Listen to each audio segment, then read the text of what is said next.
Welcome to our channel. మనకు vitamin B12 లోపం వస్తుంది అంటే షూర్గా మనకు నరాల బలత ప్రాబ్లం వస్తుంది అని చెప్పేసి అర్థమండి. సో ఈ ప్రాబ్లం అసలు మనకు విటమిన్ బి12 లోపం మనకి ఎందుకు వస్తుంది? సో ఈ విటమిన్ బి12 లోపం వల్ల మనకు ఎలాంటి కాంప్లికేషన్స్ ఎదురయ్యే అవకాశం ఉంది? సో ఈ విషయాలను తెలియజేయడానికి మనతో పాటు ఉన్నారు బిహెచ్ఎంఎస్ హోమియోపేషియన్ డాక్టర్ చేతన్ రాజు గారు. సో సార్ ద్వారానే ఈ విషయాలను తెలుసుకుందాం. నమస్తే సార్. నమస్తే సార్. చాలామంది విటమిన్ బి12 లోపం వల్ల అంటే చేతుల మంటలు, అరికాల మంటలు, అరిచేతుల మంటలు ఉన్నాయంటారు.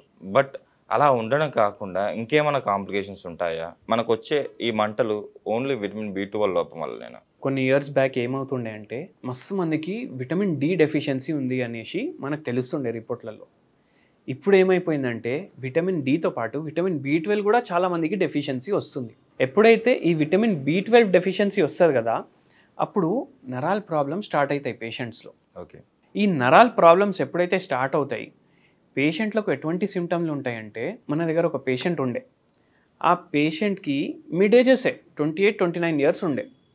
ఎట్లా ఉండే అంటే సిమ్టమ్స్, మార్నింగ్ లేవగానే కింద కాలు పెడితే కాళ్ళు జిల్లనేసి ఒక షాక్ వస్తుండే. Okay sir. లేచి నడుస్తుంటే తిమ్మిర్లు స్టార్ట్ అవుతుండే. ఒక 1 అవర్ 2 అవర్స్ తర్వాత జర మంచిగా అనిపిస్తుండే. సో ఏమవుతుందంటే విటమిన్ బి12 డెఫిషియన్సీ ఉంటే ఏవైతే ఇంపల్సెస్ పాస్ అవ్వాలి, ఇప్పుడు మన నరాల్లో ఇప్పుడు చూడండి, మనకు ఆర్టరీలు ఉంటాయి, వెయిన్లు ఉంటాయి. ఇవి ఏం చేస్తాయి? బ్లడ్ పాస్ చేపిస్తాయి. హార్ట్ ఏమో బ్లడ్ పంప్ చేస్తుంది కదా, ఆర్టరీస్ ఏమో ఆ ఆక్సిజన్ ఉన్న బ్లడ్ మన బాడీ పార్ట్స్ అన్నిటికీ సప్లై చేస్తాయి. సో మన బాడీకి అన్ని పార్ట్స్కి బ్లడ్ పోతుంది, ఆక్సిజన్ పోతుంది ఆర్టరీస్ ద్వారా. మళ్ళీ ఆ ఆక్సిజన్ యూటిలైజ్ అయిపోతుంది కదా. ఇప్పుడు నేను ఈ చెయ్యి ఇట్లా మూవ్ చేస్తున్నానంటే కూడా నాకు బ్లడ్ అవసరం.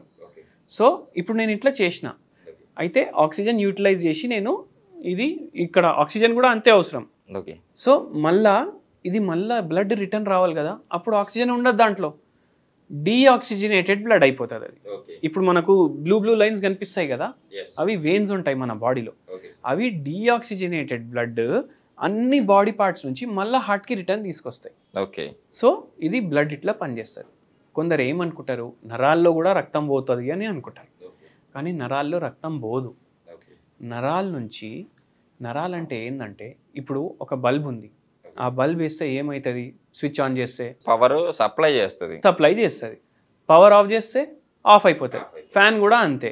ఇప్పుడు ఈ కెమెరాలు పనిచేస్తున్నాయి, అన్నీ కరెంట్ మీదనే పనిచేస్తున్నాయి. ఈ నరాలు కూడా మన బాడీలో కరెంట్ సప్లై చేస్తాయి. ఓకే. ఇప్పుడు మన బ్రెయిన్ ఉంది కదా, స్పైనల్ కార్డ్ ఉంది కదా, ఇవి ట్రాన్స్ఫార్మర్లు లాగా మొత్తం కరెంట్ అక్కడ జనరేట్ అయ్యి మొత్తం బాడీ పార్ట్స్కి సప్లై అవుతుంది. ఓకే. ఈ విటమిన్ బి12, విటమిన్ డి అనేటివి పవరా సార్? కాదు, ఈ విటమిన్ ఏదైతే కరెంట్ పోతుంది కదా, ఆ కరెంట్ సప్లై కోసం విటమిన్ బి12 మన బాడీలో కరెక్ట్ మాత్రలో ఉండాలి. ఓకే. ఒకవేళ కరెక్ట్ మాత్రలో లేదంటే ఆ వైర్లు పాడవుతాయి. ఏ వైర్లు? ఇప్పుడు నరాలు, మన నరాలే వైర్లు మన బాడీలో, ఆ వైరింగ్ ఖరాబ్ అవ్వడం స్టార్ట్ అవుతుంది. అంటే మైలిన్ షీత్ అనేసి ఉంటుంది, ఇది డ్యామేజ్ అవ్వడం స్టార్ట్ అవుతుంది విటమిన్ బి12 తక్కువ ఉంటే. ఇదైతే ఒక కారణం నరాల ప్రాబ్లం రావడం. ఇంకో కారణం ఏంటంటే డయాబెటిక్ న్యూరోపతి అనేసి ఒక ఉంటుంది. ఇక్కడ ఏమవుతుంది, ఏదైతే వైర్లు ఉన్నాయి మన బాడీలో, మన నరాలు ఏవైతే ఉన్నాయి అవి ఎఫెక్ట్ అవ్వడం స్టార్ట్ అవుతాయి. కొందరు పేషెంట్స్కి షుగర్ లెవెల్స్ 300-400 అట్లా ఉంటాయి. అట్లా ఉన్నప్పుడు వాళ్ళ నరాలు ఆటోమేటికలీ డ్యామేజ్ అవుతాయి. ఫ్రీక్వెంట్గా వాళ్ళ బాడీలో ఇన్ఫెక్షన్లు వస్తాయి. ఆ ఇన్ఫెక్షన్లు ఎక్కువసార్లు రావడం వల్ల బాడీ ఇమ్యూన్ సిస్టమ్ ఏమో డౌన్ అయిపోవడం స్టార్ట్ అవుతుంది. ఓకే. అప్పుడు బాడీ ఎఫెక్ట్ అవుతుంది, కిడ్నీ ఎఫెక్ట్ అవుతుంది, లివర్ ఎఫెక్ట్ అవుతుంది, మన బోన్స్ ఎఫెక్ట్ అవుతాయి, హార్ట్ ఎఫెక్ట్ అవుతుంది, అట్లనే బ్రెయిన్, స్పైనల్ కార్డ్, నరాలు ఇవి కూడా ఎఫెక్ట్ అవుతాయి. అప్పుడు ఏమవుతుంది, ఇంపల్సెస్ సరిగా పాస్ అవ్వవు. ఏవైతే ఇంపల్సెస్ పాస్ అవ్వాలి అవి సరిగా పాస్ అవ్వవు. అయితే over a period of time damage అవ్వడం స్టార్ట్ అవుతాయి నరాలు. కొన్నిసార్లు ఏమవుతుందంటే ఎంత డ్యామేజ్ వరకు అయిపోతుందంటే ఇర్రివర్సిబుల్ డ్యామేజెస్ కూడా అవుతాయి. ఓకే. అండ్ ఇక్కడ నేను ఒక పేషెంట్ గురించి కూడా చెప్తాను. పేషెంట్ బాగా ఏజ్డ్ ఉండి ఆయన రిటైర్డ్ ఆల్మోస్ట్ 15 ఇయర్స్ అవుతుండే, ఆయనకు షుగర్ వ్యాధి వచ్చింది. ఓకే. షుగర్ వ్యాధితో పాటు ఆ షుగర్ అన్కంట్రోలబుల్ అయిపోయింది. అన్కంట్రోలబుల్ అయి ఆయనకు నరాల ప్రాబ్లం కూడా వచ్చేసింది. అయితే ఎందుకు వచ్చింది? ఇప్పుడు పేషెంట్ ఏమో మన దగ్గర రావడానికి రెడీ లేదు. వాళ్ళ బాబు వచ్చింది మన దగ్గర, మొత్తం ఇంత పెద్ద ఫైల్ తీసుకొని వచ్చింది. అయితే ఇప్పుడు హోమియోపతిలో ఎట్లుంటుంది, మనం డీటెయిల్గా మాట్లాడతాం. యాక్చువల్లీ పేషెంట్ ఇన్పుట్ ఇంపార్టెంట్, కానీ వాళ్ళ బాబు వచ్చింది మన దగ్గరికి. మనం హిస్టరీ తీసుకోవడం వల్ల మనకేం తెలిసిందంటే, ఆ పేషెంట్ 16 ఇయర్స్లో ఉన్నప్పుడు ఆర్మీ జాయిన్ అయ్యి, 16 ఇయర్స్ ఉన్నప్పుడు ఆర్మీ జాయిన్ అయ్యి ఆయన వార్ వెటరన్ ఉండే. 65 వార్ 72 వార్ మన దేశం కోసం ఫైట్ చేసి, ఓకే. దాని తర్వాత పిల్లలు పెద్దగా అయిన తర్వాత పిల్లలేమో బయట దేశానికి వెళ్ళిపోయినరు. ఇప్పుడు హస్బెండ్ వైఫ్ ఇద్దరు ఉంటుండే, అండ్ పిల్లలు బయటికి వెళ్ళి సెటిల్ అయినరు, ఇద్దరు ఉండే బయటికి వెళ్ళి సెటిల్ అయినరు. ఇప్పుడు ఈ హస్బెండ్ వైఫ్ ఉన్నారు కదా, వీళ్ళు ఒంటరిగా ఉంటుండే. ఆయనేమో పిల్లల్ని చాలా మిస్ చేస్తుండే అనమాట. అరే వచ్చేసేయండి, రిటర్న్ వచ్చేసేయండి అంటే, అరే వస్తాము కొన్ని ఏళ్ళు ఇక్కడ పని చేసుకుంటాం, సంపాదించుకుంటాం, దాని తర్వాత వస్తామని అంటుండే. దాంట్లో ఏమైపోయింది, స్లోలీ ఇప్పుడు వీళ్ళు కూడా ముసలోళ్ళు అవుతున్నారు కదా ఇద్దరు. వాళ్ళ వైఫ్ ఏమో చనిపోయింది ఏజ్తో. ఓకే. ఇప్పుడు ఆయన లవ్ మ్యారేజ్ ఉండే, అండ్ వైఫ్ చనిపోయిన తర్వాత ఆయనకు ఎఫెక్ట్ అవ్వడం స్టార్ట్ అయింది కండిషన్. ఎందుకు ఎఫెక్ట్ అవ్వడం స్టార్ట్ అయింది, షుగర్ వచ్చింది. అప్పుడు ఎట్లా వచ్చింది షుగర్ అంటే, పిల్లల్ని పెంచిన వాళ్ళు నా దగ్గర లేరు అంటే వాళ్ళ మెంటల్గా టెన్షన్లు, మళ్ళీ ఇప్పుడు వైఫ్ కూడా చనిపోయింది. ఇప్పుడు పిల్లలు ఫోన్ చేసి, నువ్వు అక్కడ ఎందుకు ఉంటావు ఒంటరిగా, ఇక్కడికి రా. ఈయన ఒక్కటే అన్నాడు, నేను ఎక్కడ పని చేసినా, నేను మన దేశానికి నా లైఫ్ సాక్రిఫైస్ చేసిన. ఇప్పుడు నేను నా ఎండింగ్ డేస్ నా దేశంలోనే ఉంటా, నేను పోయి వేరే దేశంలో ఎందుకు ఉండాలి.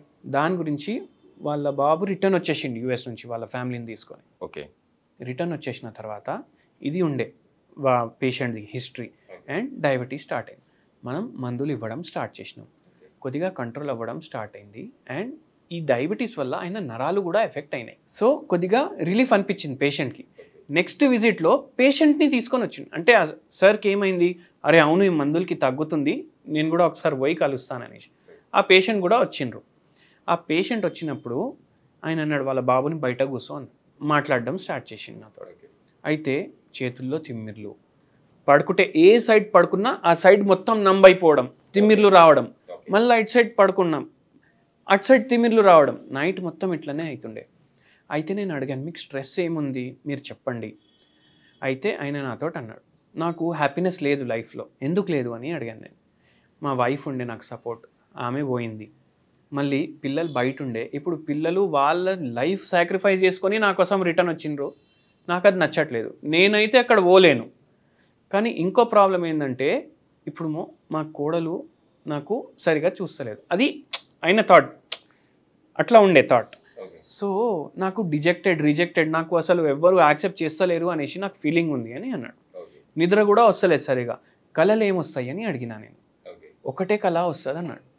ఏమొస్తుంది అంటే, నాకు ఎట్లా అనిపిస్తుంది అంటే, నా రూమ్ మొత్తం షిట్ ఉంది, అంటే మోషన్సే ఉన్నాయి నా రూమ్లో, నేను బయటికి పోతే కూడా నాకు మోషన్సే కనిపిస్తున్నాయి, నా లైఫ్ కూడా అట్లా మోషన్స్ లాగా అయిపోయింది, ఎవరు నాకు పట్టించుకుంటలేరు అని ఆయన కనిపిస్తుండే అట్లా. సో అదే డ్రీమ్స్లో కూడా వస్తుంది ఆయనకు. ఇవన్నీ కన్సిడర్ చేసి ఆయనకు నరాల ప్రాబ్లం కూడా అంత సివియర్ ఉండే. అయితే నరాల కోసం ఏ హోమియోపతి మెడిసిన్స్ మంచిగా ఉంటాయి అవి సెలెక్ట్ చేసి మనము పేషెంట్కి ఇంకా యాడ్ చేసి ఇచ్చినాము. ఓకే. ఆల్మోస్ట్ 50 to 70% బెటర్మెంట్ వచ్చింది 1 yearలో. అండ్ స్లోలీ కొద్దిగా రికవరీ వచ్చింది. అప్పటికే పేషెంట్ ఏజ్ 84, 85 ఏమో ఉండే. సో మ్యాక్సిమం తగ్గించేసినాం మనం. సో ఇట్లా ఉండే ఆ patient story. And home remedy కూడా ఇచ్చినాము పేషెంట్. ఎలాంటి హోమ్ రెమెడీ ఇచ్చారు సార్? ఎలాంటి హోమ్ రెమెడీ ఇచ్చినాము అంటే, తామర పువ్వు ఉంటుంది కదా, తామర పువ్వు తోటి ఒక టీ లాగా తయారు చేసుకోవచ్చు మనం. అయితే వాటర్ని బాయిల్ చేసి ఆ తామర పువ్వు దాంట్లో వదిలేసేయాలి, కొద్దిగా బాయిల్ అవ్వగానే స్విచ్ ఆఫ్ చేయాలి, అది స్ట్రెయిన్ చేసుకోవాలి, అండ్ అది డైలీ కన్జ్యూమ్ చేయాలన్నాను. ఇప్పుడు ఇది ఎందుకు ఇచ్చాను నేను అంటే, ఏదైతే పువ్వు ఉంటుంది కదా దీంట్లో చాలా మెడిసినల్ ప్రాపర్టీస్ ఉంటాయి అండ్ న్యూట్రిషనల్ వాల్యూ కూడా చాలా ఉంటుంది. ఫారెన్ కంట్రీస్లో చాలా వాడతారు ఇది.